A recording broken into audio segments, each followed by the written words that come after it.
manondroka ny lohanay Tompo, matsapa fa tsinotsinona izay. Andriamanitro, hoaiza moa izay? Iza koa no iatononay? Ianao Andriamanitra efa namonjy anay tamin'ny alalan'i Jesosy Kristy ihany no mahavonjy anay. Mamindra fo aminay Tompo, mamelany ny heloka araka ny haben'indra fonao. Ao anatin'izany Tompo, samy manana ny fony izay tsirairay avy, ary samy manana ny fahadisoana efa nataony teo anatrehanao. Ka aoka hoenonao Tompo ny vavaka mangina izay ho ataonay tsirairay avy, ho fanatonana ianao.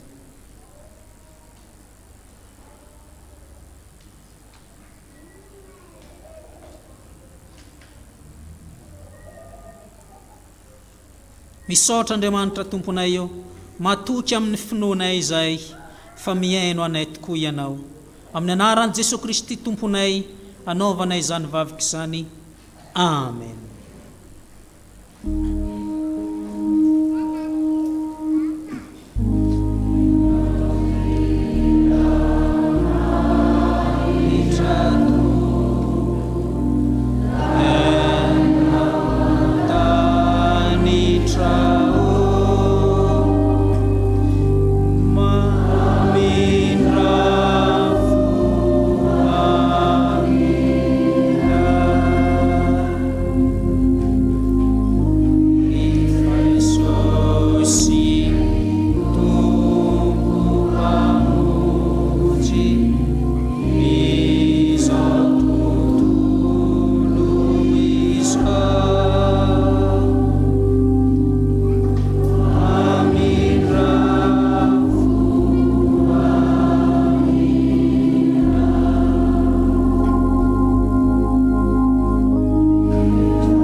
fitiavana malala rehetra ao amin'ny tompo. Andriamanitra izay vavantsika dia Andriamanitra mihaino vavaka ary mamindra fo amin'izay olona mibebaka marina tokoa. Koa mitsangana ary andray ny teny soamafaly atolotry ny tompo antsika. Hoy ny apôstôly masina, fa ho amin'izany no niantsona anareo fa Kristy aza nijaly hamonjy anareo ka namela ny fianarana ho anareo mba hanaranareo ny diany izay tsy nanota akory sady tsy nisy fitaka teo ambavany. Raha notevatevaina izy dia tsy mba nanevateva, raha nijaly dia tsy nandraona, fa nanolotra ny aino amin'ny mpitsara marina. Ary izy nitondra ny fahotantsika tamin'ny tenany teo ambonin'ny hazo mba ho faty amin'ny ota isika fa ho velona amin'ny fahamarinana. Ary nidian-kapoka taminy no nasitranany anareo. Noho izany ry havana, ambara ary fa voavela ny elokantsika noho ny anaran'i Jesosy Kristy Tompo midera azy. Amen.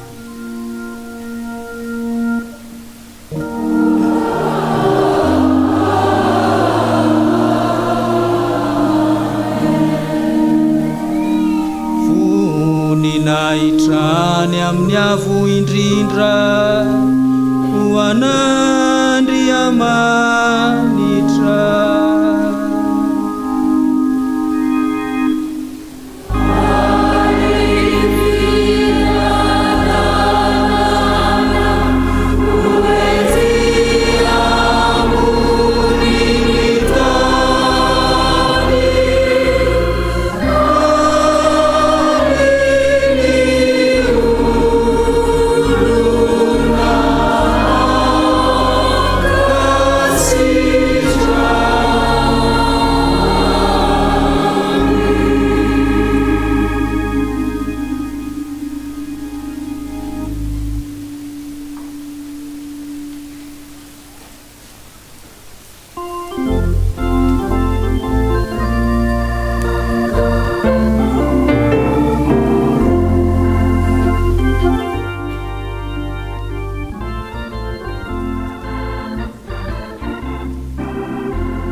Oka azo toerana ianareo.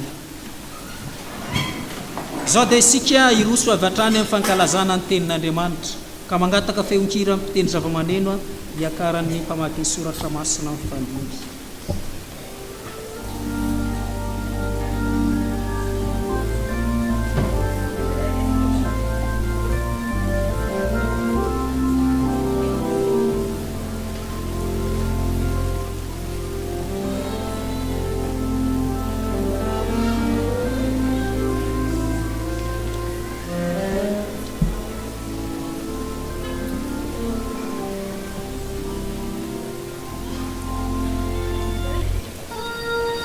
ho aminareo aneny Tompo.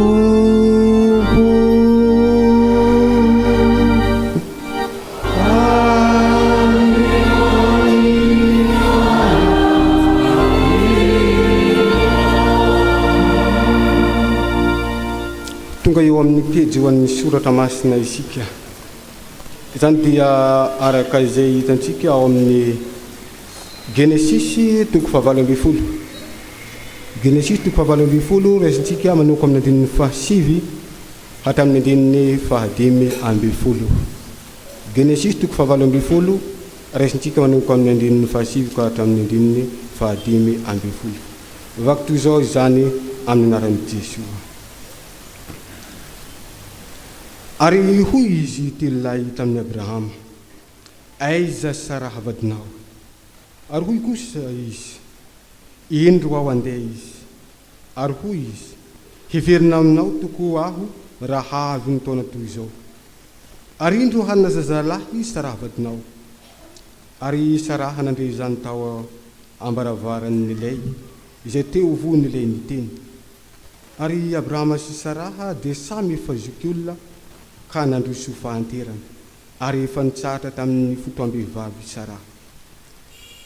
Ary Saraha dia nome ihany kampo ka nanao hoe, moa mbola hanana hafaliana ihany va aho rehefa tratranitra toy izao, sady efa antitra koa ho tompolahy.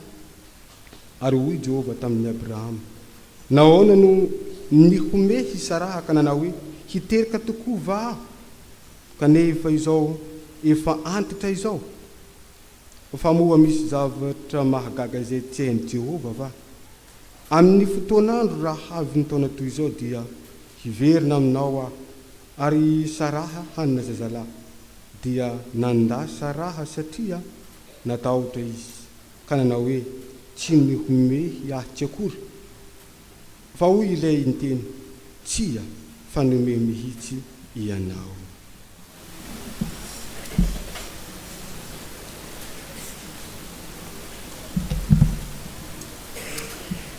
Epistily voalohany ho an'ny Efesianina toko 7 atomboka amin'ny andininy 9 hatramin'ny 17. Efesianina toko 7 andininy 9 hatramin'ny 17.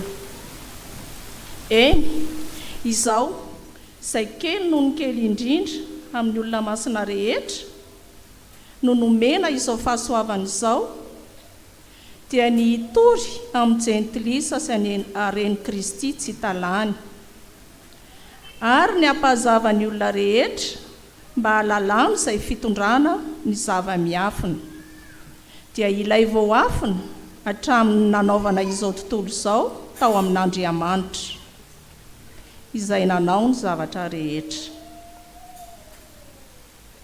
Mba ampahafantarina izao fanapahana sy fahefana any an-danitra amin'izao ankehitriny izao, ny mahamaro samihafa ny fahendren'Andriamanitra amin'ny fitondran'ny fiangonana, araka ny fikasana hatrizay izay nataony tao amin'ny Kristy Jesosy Tompontsika, izay ananantsika fahasahiana sy fanantonana amin'ny fahatokiana noho ny finoana azy. Koa izany no angatahako aminareo mba hatsoketraka amin'ny fahoriako anareo, fa voninahitrareo izany.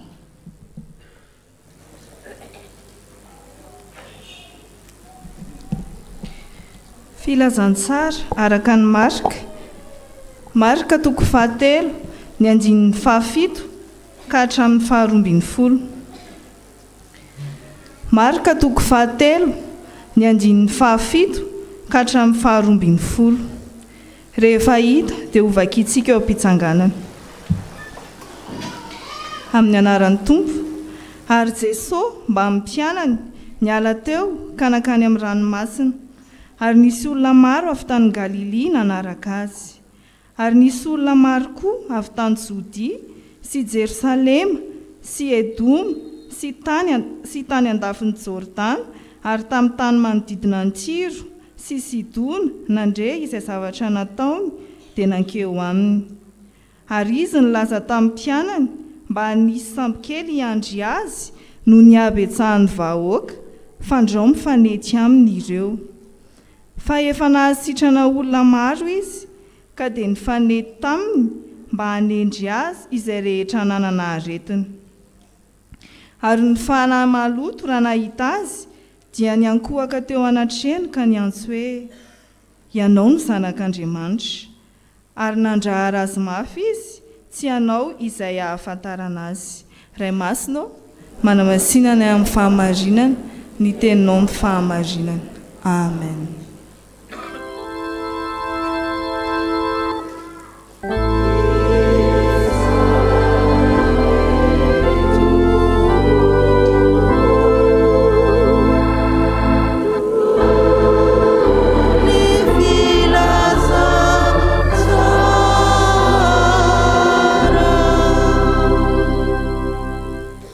Ara ivavaka isika tompoko. Ry Andriamanitra mahefa ny zavatra rehetra, nisaotranao zay fa nomenao anay ny teninao na norenesinay teo amin'ny fiteny malagasy. Mankasitraka zay fa manan-javatra holazaina aminay isan'andro ianao ary tsy mbola mangina ianao Andriamanitra satria mbola te hamonjy anay. Misaotranao zay ny amin'ny mpanomponao zay hitondra ny teny, mangataka ny fanainao masina zay Tompo, anafinao hery azy ary ametraka ny teny rehetra avy aminao eo ambavany ka andraisanay izany araky ny sitraponao. Ary mivavaka ao anay mpiara-mivavaka rehetra eto amin'ity fiangonana ity, raha andre zay teny hotoriana aminay dia hisokatra ao amin'izany ka amela ny fanainao masina hiasa ty anatinay mba hatsopiain'ny mpanadino izahay fa tena ankatotoko araky ny sitraponao. Dia mitenena indray Jesosy eo amin'ny anaranao no angatahanay izany vavaka izany. Amen.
Mampitombona aminareo hatrandriavana ny fahasoavan'i Jesosy Kristy tompontsika sy ny fampiraisana ho amin'ny fanahy masina.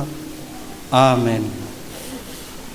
Marika toko fahatelo ny andinin'ny fahafito hatramin'ny faharoambin'ny folo ry havana no ngalantsika hafatra ny amin'ity anio ity. Rehefa mijery ny fiainan'i Jesosy Kristy isika dia tsy indray na indroa fa ny fiainany manontolo dia efa feno fanenjehana, feno fanoherana. Fa raha voateraka Jesosy dia efa nenjehana. Ary raha nanomboka ny asany izy vao nanomboka ny asa dia efa nitombo fahakalana sy ny faharatsiana. Fa na dia teo aza nefa izany rehetra izany dia tsy mijanona tamin'ny asany Jesosy Kristy fa nanohy hatramin'ny farany. Amin'ity toko fahatelo ity izao dia hitantsika tsara eo amin'ny andinin'ny voalohany hatramin'ny fahaeniny eo. Fa rehefa niasa Jesosy dia nahazo fanenjehana ary nisy mifofo hatramin'ny ainy aza rehefa nanasitrana olona iray tamin'ny andro sabata izy. Ary raha ny fisainantsika maha olombelona ry havana, raha vao misy ny fanenjehana dia aleo toa dia miembotra, aleo toa dia mijanona. Indrindra moa izany hoe misy mifofo izany ny ainy, toa dia aleo misitrika.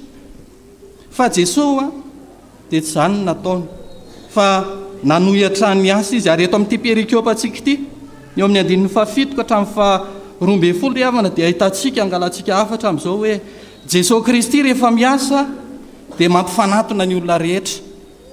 Jesosy Kristy rehefa miasa dia mampifanatona ny olona rehetra. Rehefa vakitsika neny andinin'ny fahafito. Ary Jesosy mba mpianatra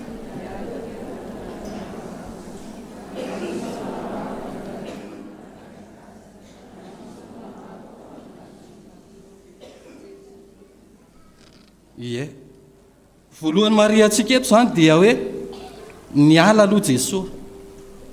Vokatra ilay fanenjehana dia niala aloha Jesosy. Tsy hoe resy izy akory ka hoe 𝗘𝗣𝗜𝗙𝗔𝗏𝗔𝗏 fa Andriamanitra ry havana manana ny fandaminana sy ny fotoana anatanterahany zavatra anankiray. Ka rehefa vita iny dia miala. Manana ny fahefany Jesosy Kristy afaka mandresy ny zavatra rehetra. Fa nefa tsy amin'izany fa manana ny fotoana ny Andriamanitra ka hijery indray hoe andeha ho amin'ny toerana iray indray. Ary raha mijery izany tsika eo dia misy amin'ity toko fahatelo ray manontolo ity dia jerentsika tsara no hoe isaky ny soramandry dia eo amin'ny andinin'ny voalohany amin'ireo dia ahitantsika hoe tao amin'ny sinagoga aloha Jesosy. Eto amin'ity resahantsika ity izy dia teny amoron-dranomasina. Rehefa mitoa kely indray dia tany atendrombohitra. Ary ny dia amin'ny andinin'ny faha-20 dia taiza izy tonga tany an-trano izy. Izany hoe nivezivezy Jesosy nandeha ny lalana dia mitoy fa tsy mijanona amina toerana anankiray. Ka na misy manenjika na tsisy mpanenjika, ny toerana, ny teny dia tsy maintsy toriana amin'ny toerana rehetra. Tsy mijanona ao amin'ny sinagoga na hoe mijanona ao am-piangonana ihany ny asan'i Jesosy Kristy. Fa nandeha nivoaka izy miala nakeny amin'ny amoron-dranomasina.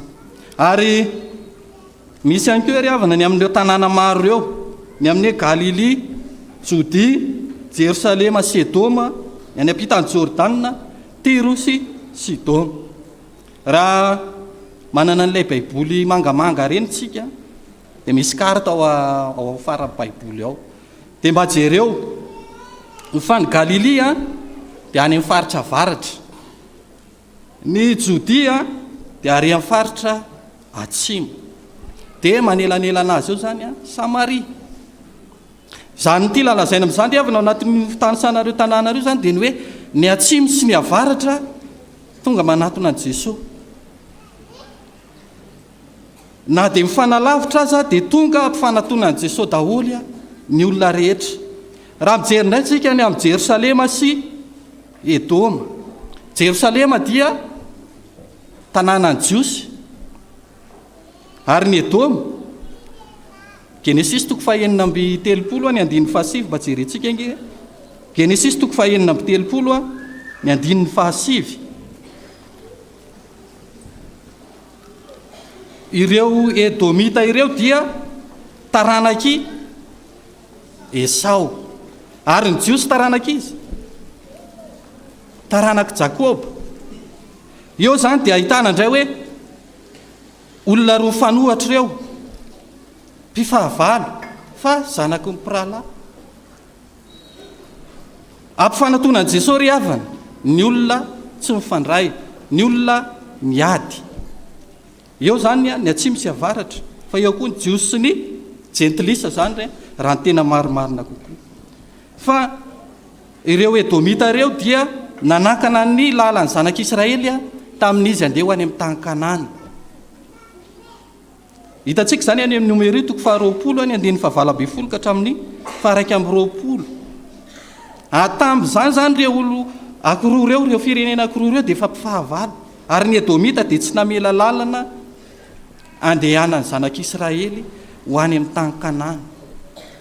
Tsy nomeny zareo lalana raha andeha ho any amin'ny tany Kanana izy niala avy any Egypta tokony hoe andalo eo amin'ny tanànany edomita fa tsy navelatra zareo. Fa eto rehefa Jesosy miasa dia mifanantona ny mpirahalahy izay niady. Dia ireo kalazan'olona rehetrarehetra ireo zany ry havana dia ilazana hoe Jesosy Kristy ny olona rehetra dia ampifanatona ny Jesosy Kristy. Na ny lavitra na ny akaiky na ny fahavalo aza rehefa tonga ao amin'ny Jesosy Kristy dia manio tokony hiavana. Isika zany raha tsy mahita fihavanana ato amin'ny fiangonana dia aza manantena ny havana intsony. Raha ohatra isika ka milaza fa efa tafahoana amin'ny Jesosy Kristy kanefa mbola miady atao anatin'ny fiangonana dia tsy hiavana intsony isika. Izandray no andrasana mbola hampihavana. Jesosy Kristy ilay mpampihavana. Fa na dia mifahavalo aza dia tokony hiavana rehefa tafahoana amin'ny Jesosy Kristy. Ary zany ry havana nilazana hoe tsy voafetra ny amin'ny sokajin'olona iray ny famonjena ao amin'ny Jesosy Kristy. Tsy voafaritra hoe ho an'ny jiosy ihany ny famonjena ao amin'ny Jesosy Kristy. Fa natao ho an'izao tontolo izao, ho an'ny jentilisa ihany koa. Ireto hoe Sidona sy Tiro sy Sidona ireto dia olona mpanota be. Hitantsika any amin'ny filazantsara hoe raha mba tany Tiro sy Sidona mantsy no notoriana ny teny dia efa ela izy ireo no mibebaka. Anehoana ilay sarin'ilay olona mpanota fa tonga ao amin'ny Jesosy Kristy manantona, mampifanantona ny olona rehetra ry havana i Jesosy Kristy io rehefa miasa. Fa nahoana moa zany reto olona ireto no tonga nanantona an' Jesosy Kristy dia voalaza ny eo amin'ny soratra masina eo. Nahoana ozy izy eo amin'ny andininy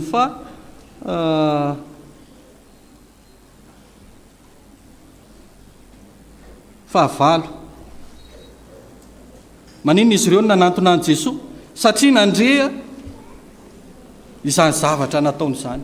Nahare ilay fanasitranana na ao amin'ny sinagoga, nahita ilay zava-mahagaga nataony Jesosy Kristy naharesy lahatra azy ireo.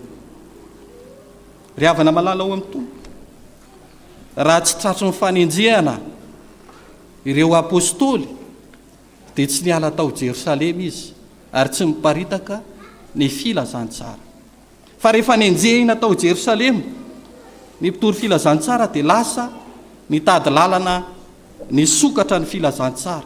Ary zany no voalaza ao amin'ny Efesianina, i Paoly izay apôstôly ny jentilisa mitory ny filazantsara ho an'ny olombelona rehetra.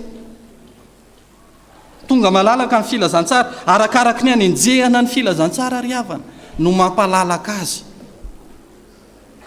Arakaraka ny anenjehana anao no azo antoka fa olona afaka ianao. Fa raha tsisy manenjika isika dia mbola sakaizany ratsy ihany. Fa ny anenjehan'ny olona anao dia ny amin'ny fahamarinana ao amin'ny Jesosy Kristy. Ka raha misy manenjika dia efa olona afaka ianao zay. Jesosy Kristy ry havana mampanantona ny olona rehetra. Dia aoka tsy ho gaga isika raha mahita ny olona ty amin'ny fiangonana. Misy ane ny olona ty amin'ny fiangonana mbola mifanenjika,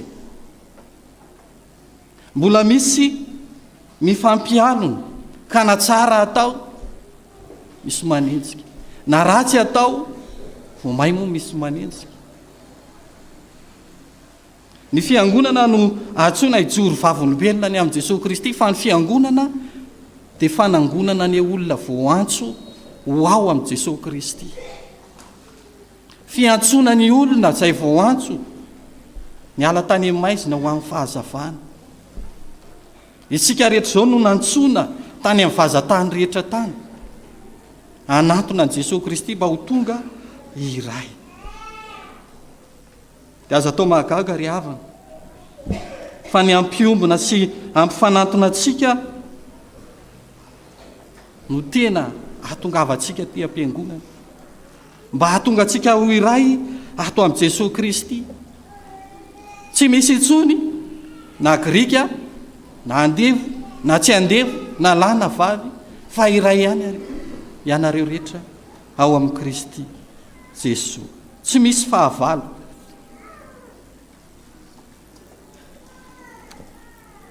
Raha misy olona ry havana mpanenjika fotsiny ny asa ty anaty fiangonana dia mbola sokajy fariseo izy.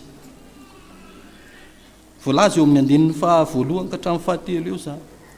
Ao anatin'ny fiangonana, raha misy asa tsara atao anatin'ny fiangonana dia mbola mitsikery izy, mbola makasokajy ny fariseo, mbola manasokajy ny tenany izy, kanefa ny Jesosy Kristy efa tsy manasokajy ny olona rehetra intsony fa efa iray ihany i Jesosy. Iray ihany, tsy manavaka ny tena ho manana ny fahefana mihoatra no Jesosy Kristy. Satria izany ny olana zareo eto, manana ny fahefana mihoatra ny Jesosy Kristy ka hoe tsy azo atao ny manasitrana amin'ny andro sabata. Fa tsika ry havana tsy maintsy miasa raha mbola atoandro ny andro, tsy maintsy miasa raha mbola manana ny mazava. Fa hoy Jesosy Kristy, makanesa ty amiko ianareo rehetra izay miasa fatratra sy mavesatretana. Izy tsy niteny hoe makanesa ty amiko ianareo ohatrohatran'izao na ohatrohatran'izao, fa ianareo rehetra izay mavesatretana, tsy misy fahanavahana. Ary amin'izany dia tsy misy intsony na grika na andevo na tsy andevo, fa iray ihany isika ato amin'ny Jesosy Kristy, iray ihany isika ato amin'ny fiangonana. Tany havana Jesosy Kristy rehefa miasa mampifanatona ny karazan'olona rehetra, ny amin'ny toerana rehetra nizanizy izy, na inona asa, na inona sokajy taonany, hatramin'ny ankizy ka hatramin'ny lehibe. Faharoa manarak'izay dia izao hoe Jesosy Kristy koa rehefa miasa dia tsy mitady laza sy voninahitra. Jesosy Kristy rehefa miasa dia tsy mitady laza sy voninahitra. Eo amin'ny andinin'ny faha 12 sy ny faha 12 vakitsika.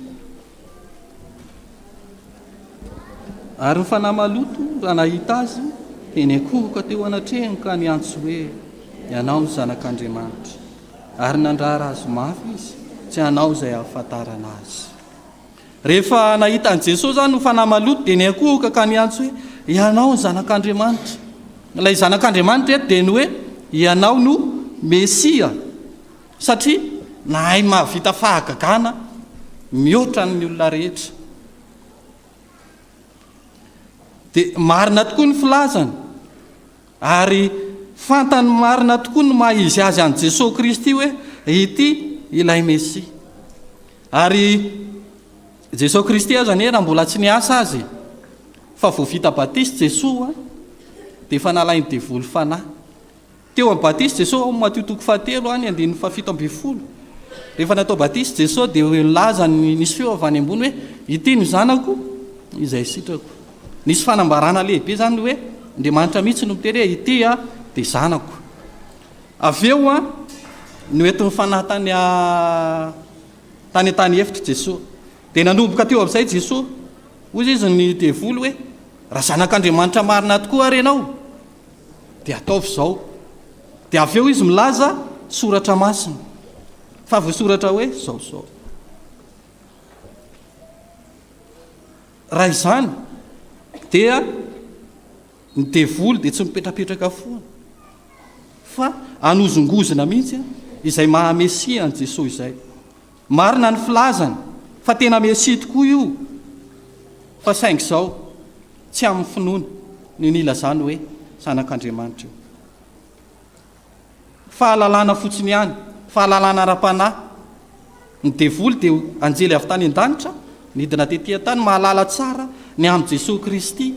Ary izany nilazany hoe ity ilay zanak'Andriamanitra izay efa nandroaka anay tany an-danitra. Dia eo zany isika raha ohatra milaza hoe Jesosy Kristy zanak'Andriamanitra dia miteny amin'izany tsika amin'ny finoana. Manao fanekempinoana isika. Fa ny devoly eto tsy manao fanekempinoana. Fa fahalalana ny azy. Te hampafantatra ny olona izy fa ity ilay Mesia. Ary misy hevitra ambadika ao anatin'izany ry havana. Dia izany natonga an'i Jesosy hoe nandrara azy mafy mba tsy hampafantatra azy. Anakombona ny vavan'ny demônia. Tsy manaiky ho hamarinina sy ho deraina amin'ny fomba toy izany Jesosy Kristy ry havana. Tsy mitady laza avy amin'ny fahavalo izy. Ka hoe ny fahavalo nanome voninahitra azy. Satria fantany fa misy hevim-petsy Satana ao. Misy teti-dratsy ao. Voalohany indrindra amin'izany zao dia ny hoe tsapany devoly fa efa manantona azy daholo ny olona. Mahazo vahoaka izy ary marobe ny olona izay nanantona an' Jesosy dia ny tanjon'ny devoly ao anatin'izany dia ny andrava sy ampisaraka ireo olona izay efa mifanantona teo ireo. Hoe ity anie ilay Mesia ary ny Mesia izay andrasany dia ho an'ny jiosy ihany tamin'izany. Izany hoe tsy tokony hidira jetilisa, tsy tokony ho eo mihitsy nareo. Manana hevitra tahaka izany ilay devoly raha milaza izao teny izao. Tady andrava ilay fiombonana.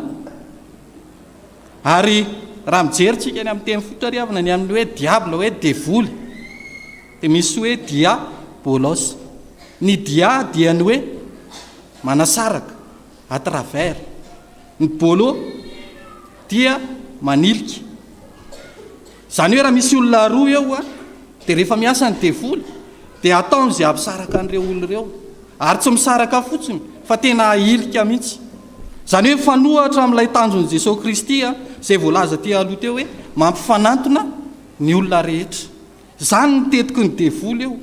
Ampafantatra ny olona fa hoe ho an'ny jiosy ihany io Mesia io fa tsy an'ny olona rehetra. Tsy tia fiombonana fa mampizarazara ny devoly ao anatin'ny fiangonana izany. Dia misy toetra ny olona tahaka izany anatin'ny fiangonana. Misy olona mampisaraka.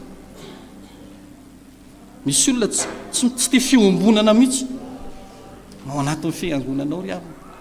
Faharoa, ny nahatonga ny devoly teny an'io teny io ihany koa dia satria fantany fa tsy maintsy ho voaroaka indray izy. Satria ny fanasitranana ireto marary reto dia midika fandroana ny asan'ny devoly. Izany ny fanasitranana. Miala amin'ny anaran'i Jesosy, voaroaka ny devoly. Ary izany ny fantany hoe mananontanina indray. Tia indray ilay Mesia tary an-danitra tarifa mbola tonga androaka anay indray. Raha mamankitsika ny Matio 9:20 ny 9:7. Matio 9:20 ny 9:7.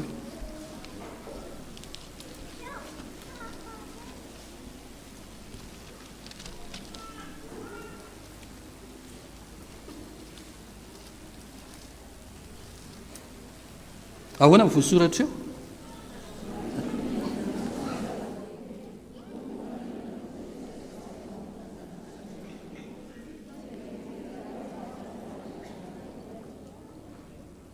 Efa fantany izany fa efa akaiky indray ilay fotoana. Fantany tsara. Ianao ilay zanak'Andriamanitra. Miorooro ny devoly manoloana ny Jesosy Kristy. Ary izany mitady lalana izy, mitady ny hevitra rehetra.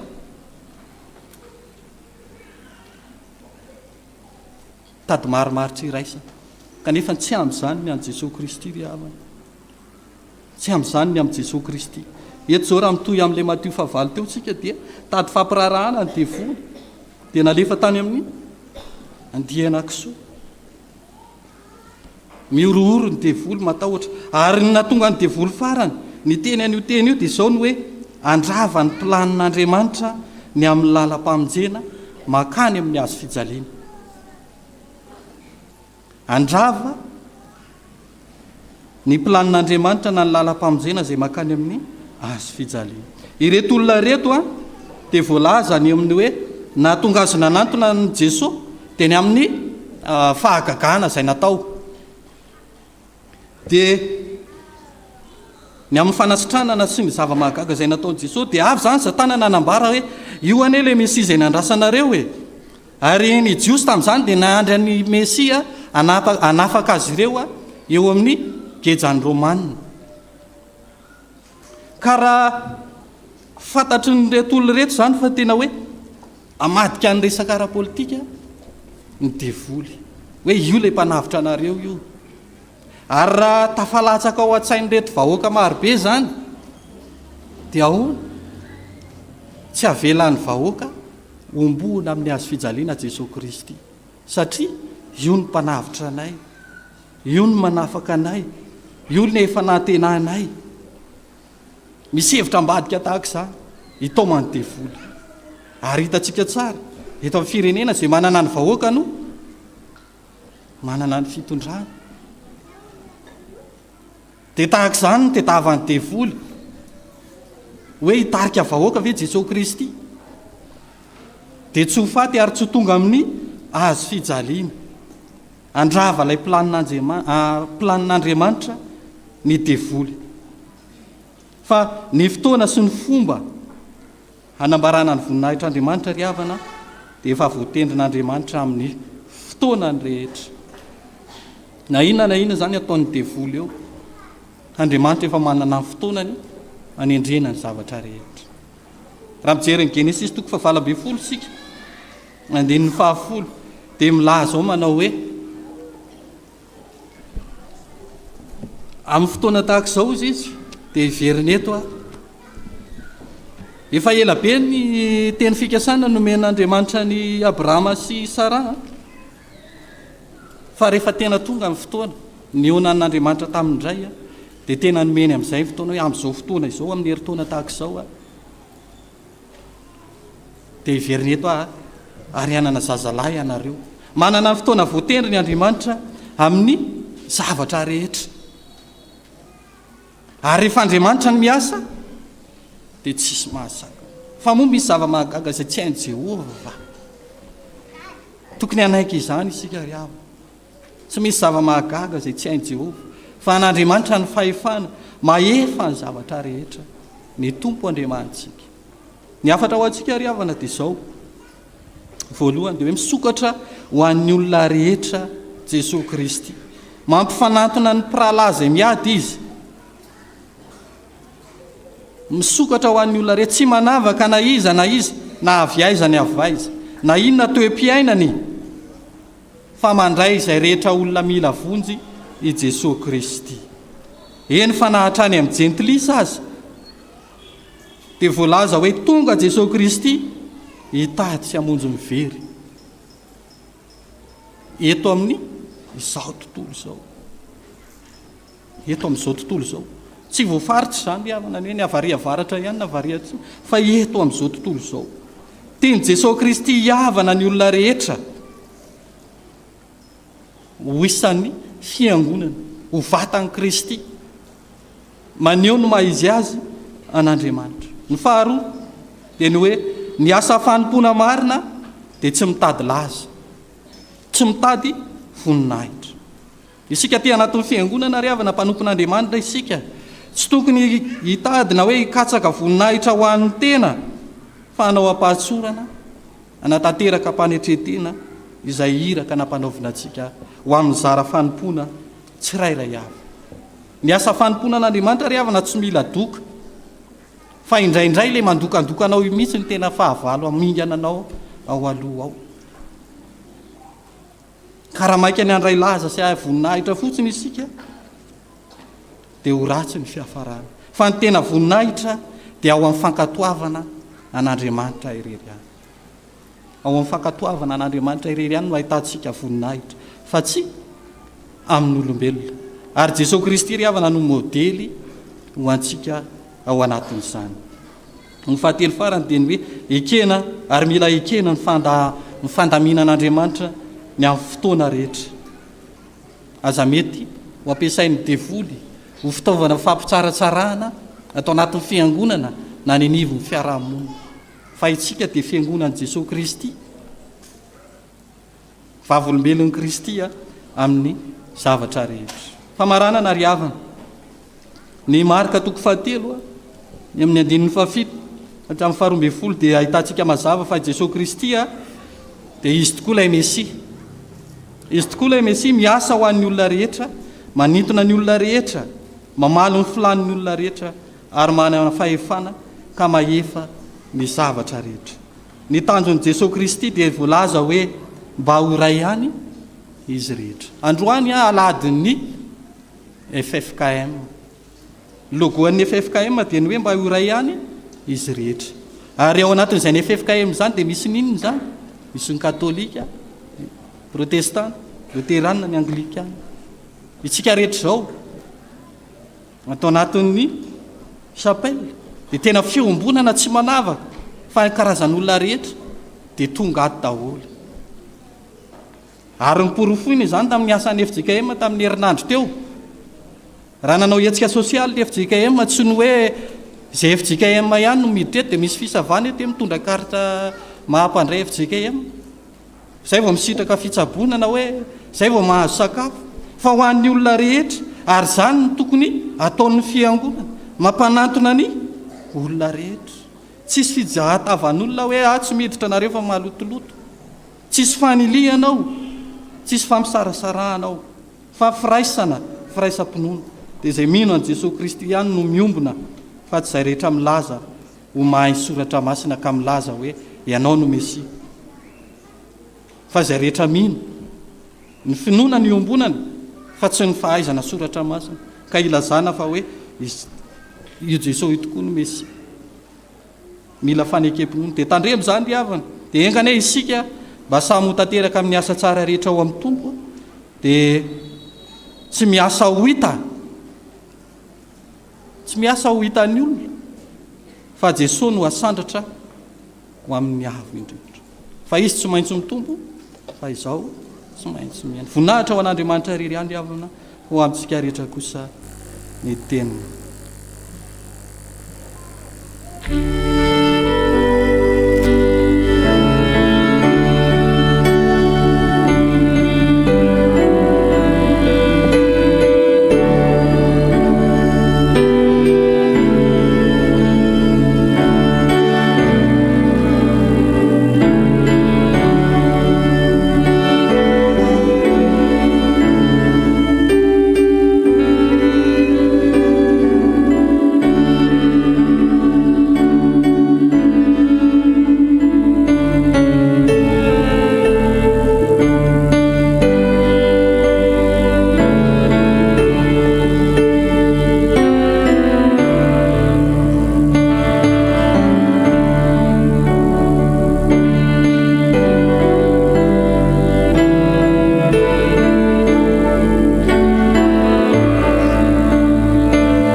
Andeha ary iombom-bavaka isika.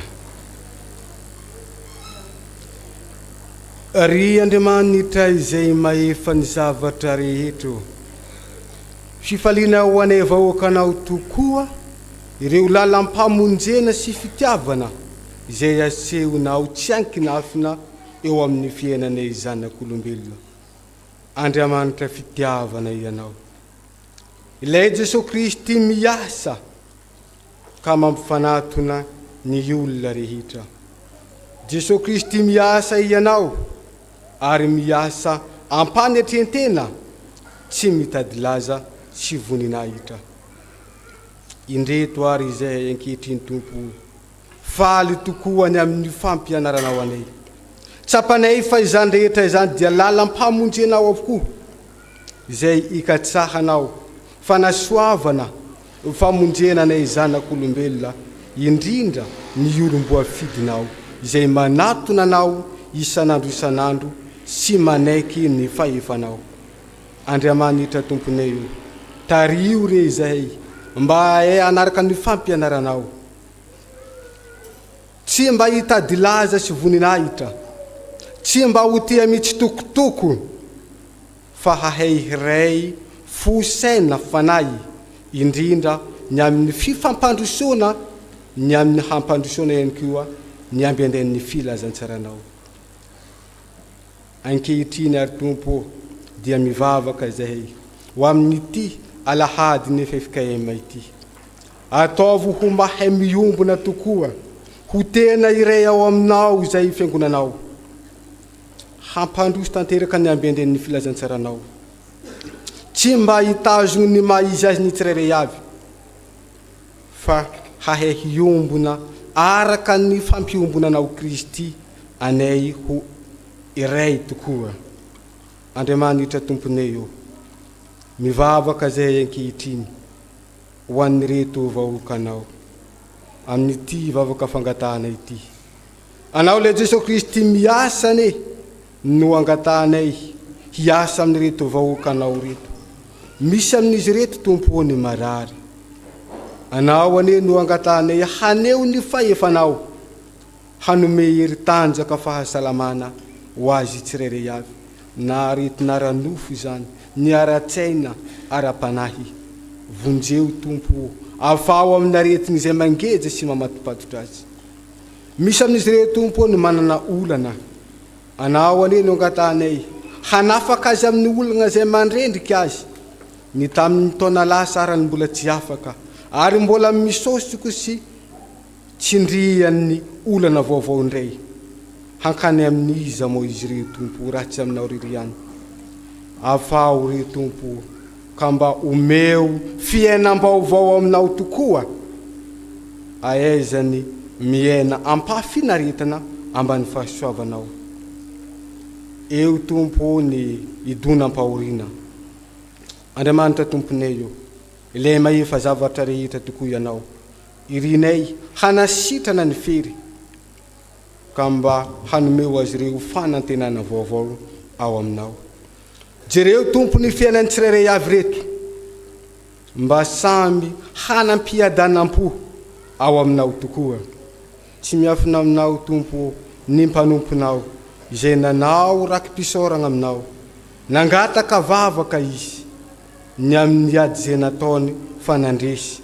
Andriamanitra, izany dia nangatahany vavaka mba ho tena atolotra ho voninahitra ho tokoa. Tompo Andriamanitra io, jereo amin'indra fonao ny fiainany izany ny mpanomponao izany. Tsy miafina aminao fa na dia nandresy ara iza, tsy misaraka aminao fa voamay mifikitra aminao hatrany.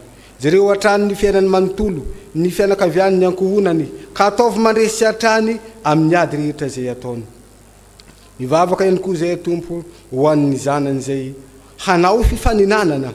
Tompo Andriamanitra io, anao lay mahefa zavatra rehetra reno angatahanay hahatody soa azy ireo hanagnany fifaliana aorian'ny fifaninanana izay ataony zany.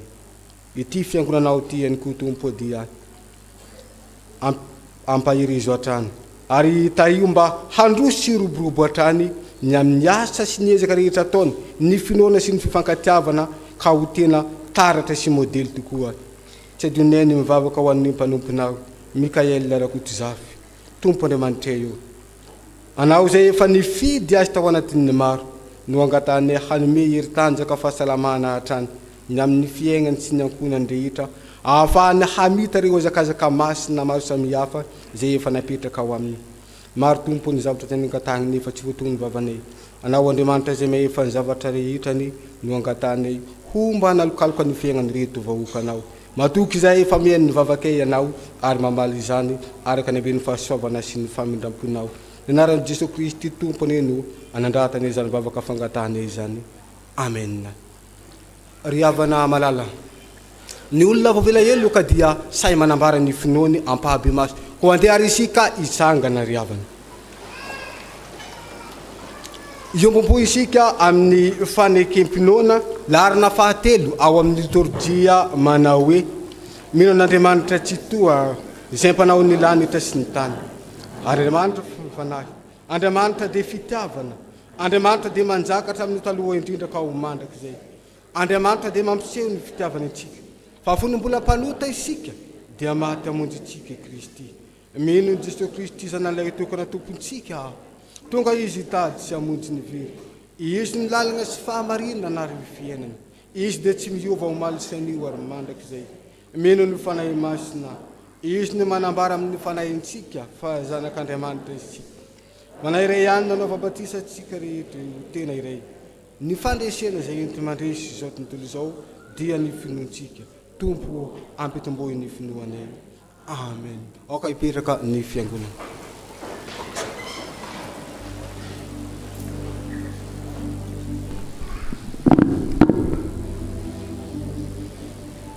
Eroso amin'ny asa vavolombelona isika ry havana dia fifaliana ho antsika ny mandray reto namantsika izay manotritra ny zanany voateraka ho an'ny Tompo ny zaza dia 𝗔𝗟𝗔𝗛𝗛 𝗘𝗣𝗜𝗙 teraka ny 1 Desambra 2022 zanak'i 𝗔𝗟𝗔𝗛𝗛 mitantsolovany aina sy ranjato ary manana rahavitina ny hira 370 ihany nataontsika dia roso ety anoloana izy ireo.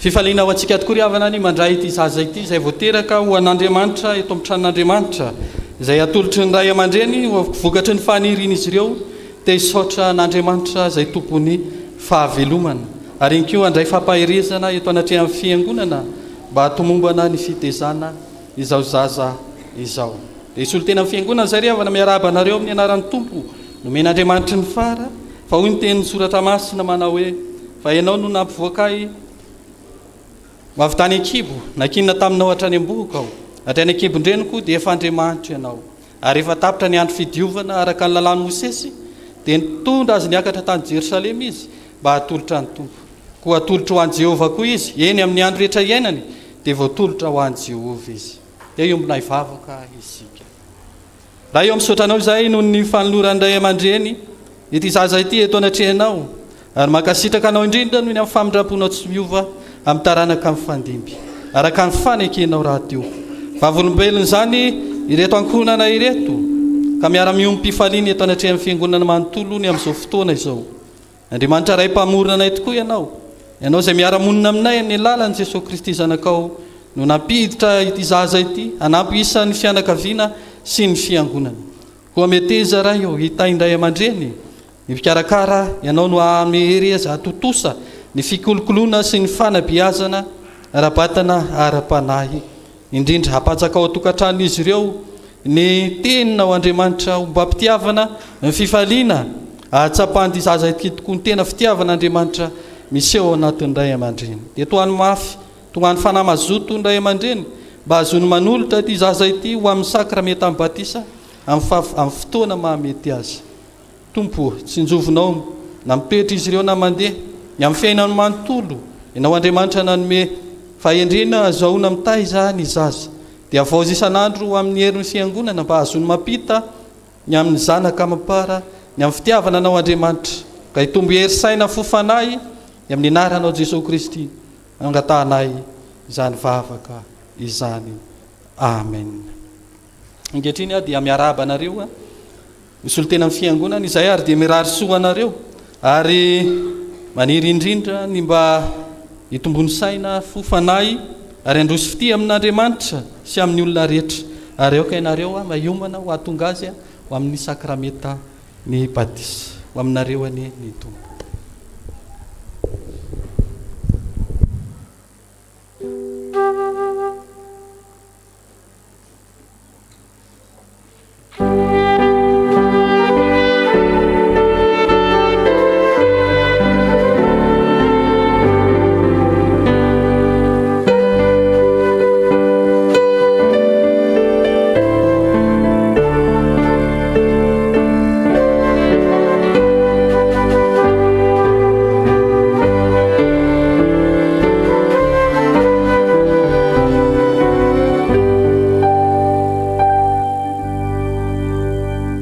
Tsika ry hava.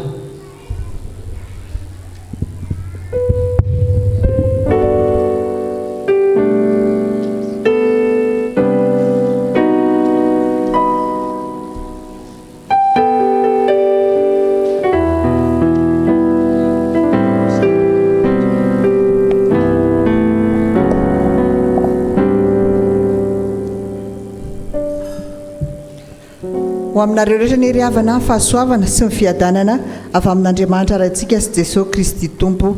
Amen. Toy izao indray ny raharahan'ny fiangonantsika avy amin'ny tandrina sy ny biraon'ny fiangonana no tanterahana androany nanomboka tamin'ny 9 ora sasa-maraina ny fotoam-bavaka eny amin'ny 𝗘𝗣𝗜𝗙𝗏 izay tondrana-bavaka ny filohan'ny 𝗘𝗣𝗜𝗏 mianakavy. Nanatrika izany ny mpitandrina eto amintsika miaraka amin'ireo soloteny. Isaorana ny Tompo fa totoza soamatsara omaly sabotsy ny fampiaraban'ny dekona sy ny loholona teto amin'ny fiangonantsika. Isaorana ireo rehetra izay nanatrika izany ary ankasitrahana ihany koa ireo rehetra nahatanteraka izany. Ho tanterahina amin'ny alahady heriny anio 5 janoary ny fivoriana ara-potoanan'ny biraon'ny fiangonana sy ny mpihevitra koa efa entana sy asaina isika rehetra manatrika izany, isika rehetra izay voakasika. Ny biraon'ny fiangonana amin'ny 9 ora maraina, ny mpihevitra kosa amin'ny 7 ora maraina. Araka ny efa nambara tamin'ny heriny anio dia anio no izarana ny valopy fanahy ny fahafoizana izay karakarain'ny komity volafotsiny mpitandrina Révérend Docteur Rakotsafy Mikael Mivady, izy ny dekona izara izany mandritra ny rakitra. Misy ihany koa ny fivorian'ny komity ny alarobia ho avy izao manomboka amin'ny 9:00. Alarobia ho avy izao manomboka amin'ny 9:00. Aorian'izao filazan-draharaha izao dia andray fitenenana avy ao amin'ny sampana VFL. Avy amin'ny komity teknika finaritra mivory ny komity teknika rehetra aorian'ny fotoam-pivavahana maraina atao izany eny Ambonindriana. Avy amin'ny sampana sekoly alahady ho tanterahina ny sabotsy 14 janoary ho avy izao ny fifampiarabana na tratran'ny taona vaovao ho an'ny sampana sekoly alahady rehetra eto amintsika. Ho mariana izany amin'ny alalan'ny fambolekazo koa manentana antsika rehetra ny mpianatra, ny mpampianatra, ny komity, ny ray aman-dreny, ny mpitendry mba hisoratra anarana izao maraina izao any amin'ny mpampianatra sekoly alahady. Mijanona daholo izay andeha amin'izany rehefa mirava ny fiangonana mba hanatanterahana ny fandaminana ery ambany chapiteau. Miverina ny ratsana tany ketsa anio hariva amin'ny 3 ora tolakandro. avy amin'ny sampana dorkasy. Mba mijanona kely isika sampana dorkasy rehefa vita ny fitompivavahana anio maraina. Avy amin'ny sampanasa asa fitoriana ny filazantsara. Anio hariva no fotoanantsika sampanasa asa fitoriana ny filazantsara. Anatrehana ny fampianarana iarahana amin'ny mpitandrina eto an-toerana. Anio ihany koa no anatanterahana amin'ny fampiarabanana hatratra ny taona 2024. Izany dia manomboka amin'ny 3 ora tolakandro. Manantena ny fahatongavantsika rehetra. Rakim-pisaorana. Manolotra izao rakim-pisaorana izao ho fisaorana sy fiderana avo dia avo ny anaran'ny Tompo noho ny fahasoavana lehibe natolony ho anay menakavy. Nisy ny ady fa nandresy izahay tamin'ny anarany. Voninahitra ho anao ireriany mangataka vavaka atolotra ny mpitandrina 𝗘𝗣𝗜𝗙𝗙. Rakim-pisaorana. Jehovah Andriamanitra ianao, manandratra anao sy hideranao fa efa nanao zava-mahagaga ianao. Isaia 5:20. Rakim-pisaorana ho atolotra ho an'ny safifa ny sampana sekolelady ary ny mpitandrina tompotoerana sy ny mpitandrina mpizatra mangataka vavaka ho an'ny zanaka anao fifaninanana. Dia toy izay indray ny rarahan'ny fiangonantsika ny voninahitra ho an'Andriamanitra ireriana.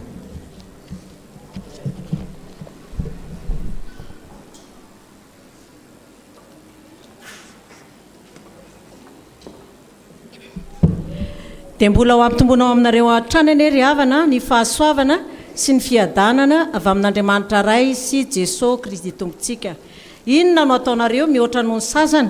Izany ny teny entiny ny sampana fototra laika ho antsika rehetra eto amin'ny sahany 𝗘𝗣𝗜𝗙𝗏.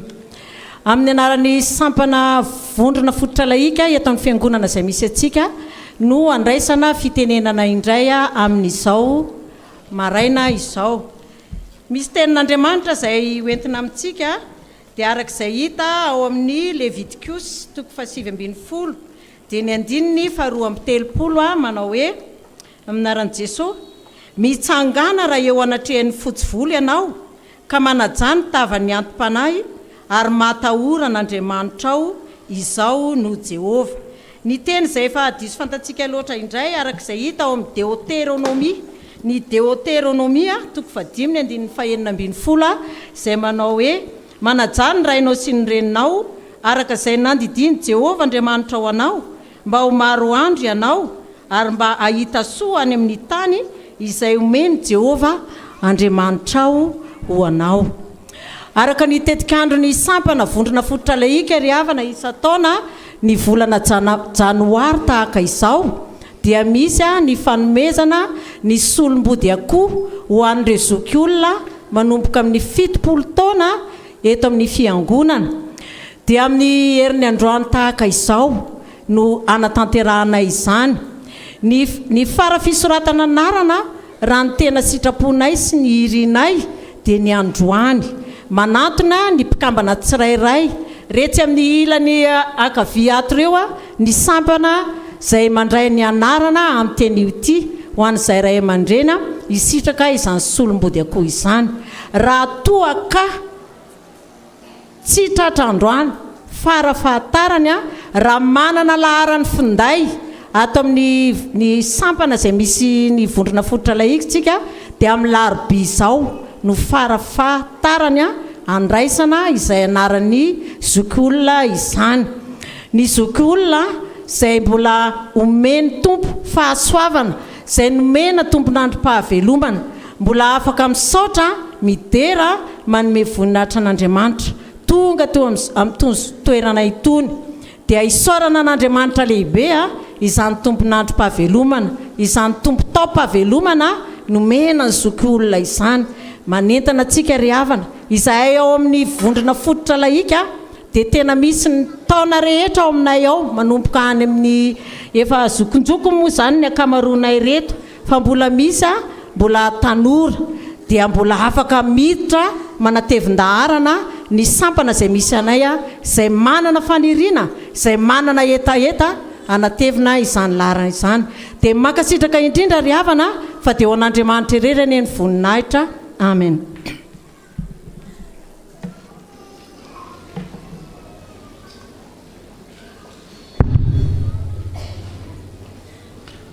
ambara amintsika ry avana ary fifaliana ho an'ny fiangonana ny miaraba ny avantsika izay navita mariazy tamin'ny sabotsy teo dia andriamatoa raha tovinasy andriany aina santeniasy raha velona andrasa malala ravaka.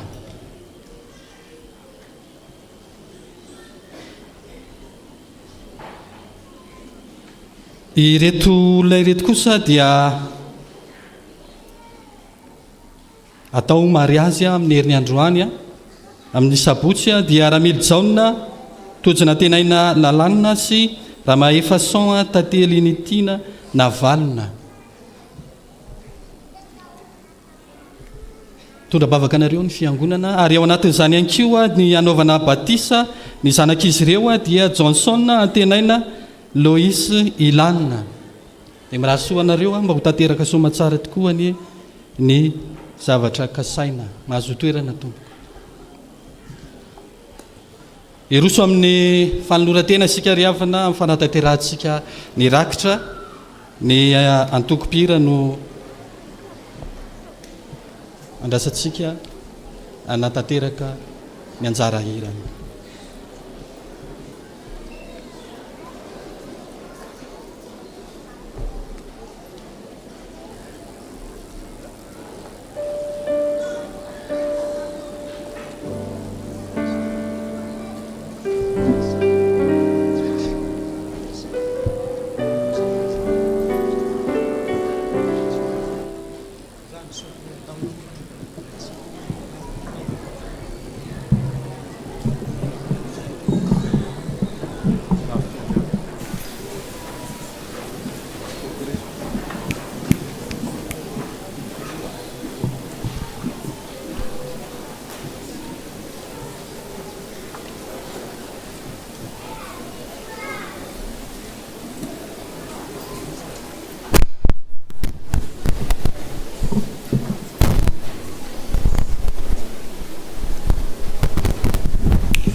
Fakatuni miantawana Nifasuavani zai Nyapi mizarawanai Arutakawi sana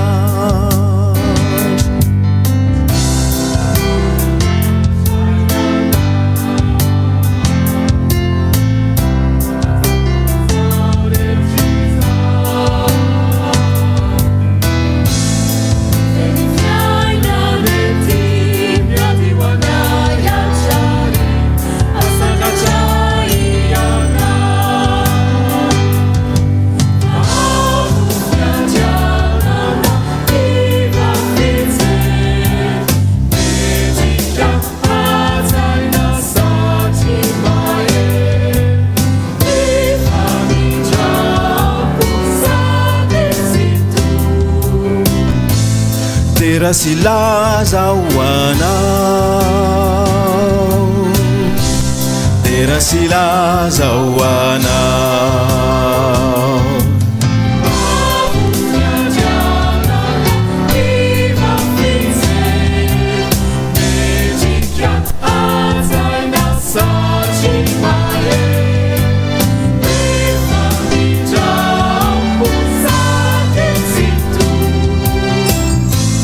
Tera silaza hoanao, tera silaza hoanao.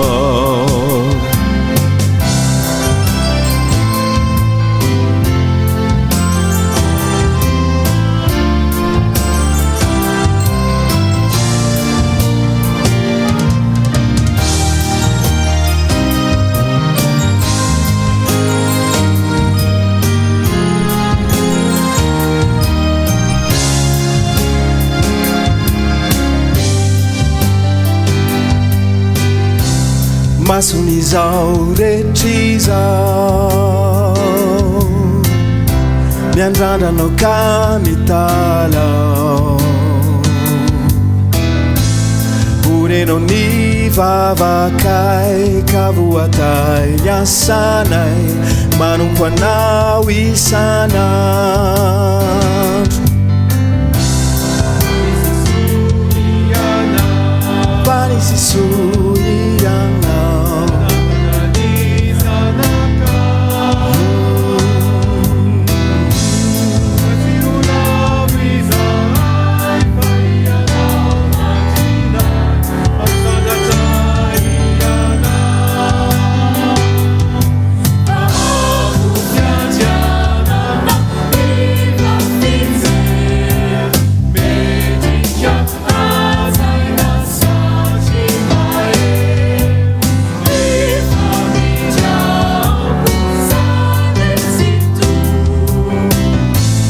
Tera silaza hoanao, tera silaza hoanao. Vavo fiandrianana iva fijery, mendrika hajaina satry mahery, rehefa mindramo sady tsy tera silaza hoanao, tera silaza hoanao, tera silaza hoanao, tera silaza hoanao.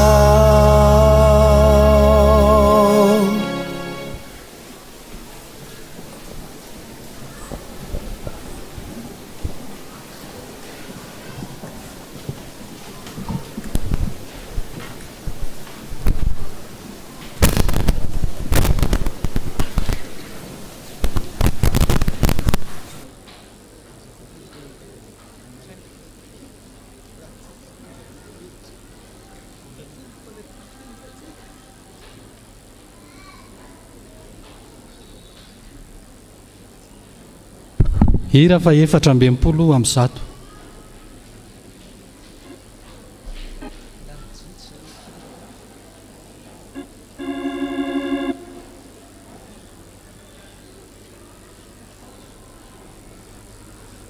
Thank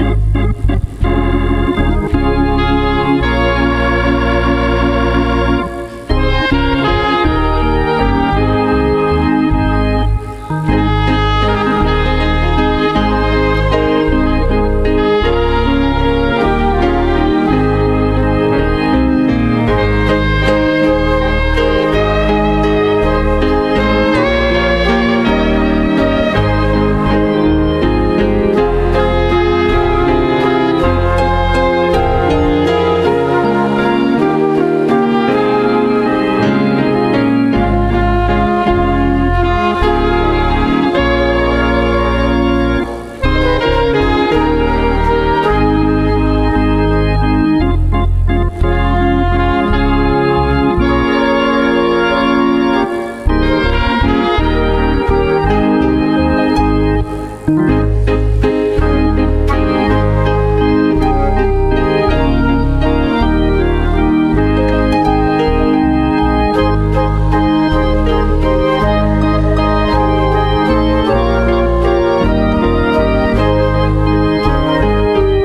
manasa antsika mpandray fanasan'ny tompo hiatrika ny latabatra masina aorian'ny fanompompo vavahana raiso amin'ny finoana ny tsodrano izay tolotra anareo amin'ny anaran'i Jesosy Kristy tompontsika ary Andriamanitry ny fiadanana izay nitondra an'i Jesosy Kristy tompontsika mpiandrondro lehibe hiala amin'ny maty nitondra ny ranony fanekena mandrakizay izany hatanteraka anareo amin'ny tsara rehetra anao ny sitrapony ka hiasa ao anatinareo izay ankasitrahana eo masony amin'ny alalan'i Jesosy Kristy ho azany ny voninahitra mandrakizay fa ho anareo kosa ny fahasoavan'i Jesosy Kristy tompontsika amen. Mazoa toerana ianareo.